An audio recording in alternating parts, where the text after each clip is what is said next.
Apa sebenarnya arti kalimat ataupun arti kata dari fidusia? Nah, fidusia ini adalah pengalihan hak kepemilikan suatu benda atas dasar kepercayaan dengan ketentuan bahwa benda yang hak kepemilikan dialihkan tersebut tetap dalam penguasaan pemilik benda. Nah, pemirsa, seperti aturan yang sudah tertera bahwa debt collector tidak bisa seenaknya untuk mengambil barang ataupun kendaraan kepada debitur ketika sedang menagih utang tersebut. Nah, kita juga akan melihat sebenarnya apa saja syarat yang harus dibawa oleh penagih utang ketika akan menemui debitur.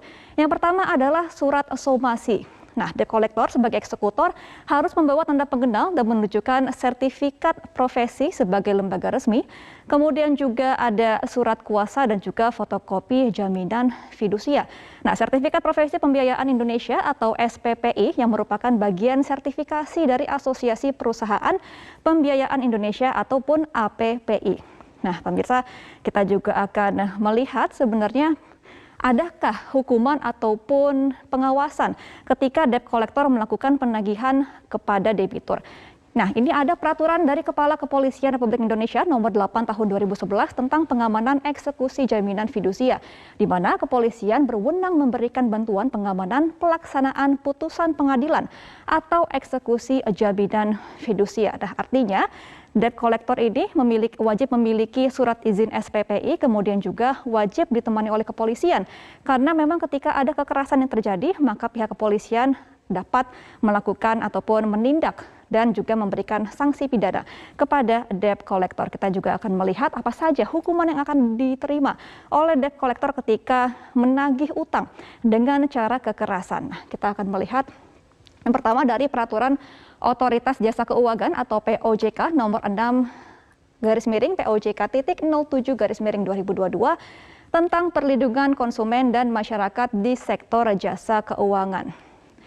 Nah, debt collector adalah ini wajib membawa fotokopi sertifikat jaminan fidusia yang diperoleh dari perusahaan pembiayaan. Jadi jika hanya ada satu orang ketika mendatangi debitur, padahal ketika ia datang, ini beramai-ramai, tapi hanya satu orang yang membawa surat, maka orang itu saja yang boleh melakukan pengambilan barang ataupun utang dari pihak debitur. Kita juga akan melihat mengenai hukuman dan juga aturan yang diterapkan kepada debt collector ketika akan menagih utang ataupun barang dengan cara kekerasan.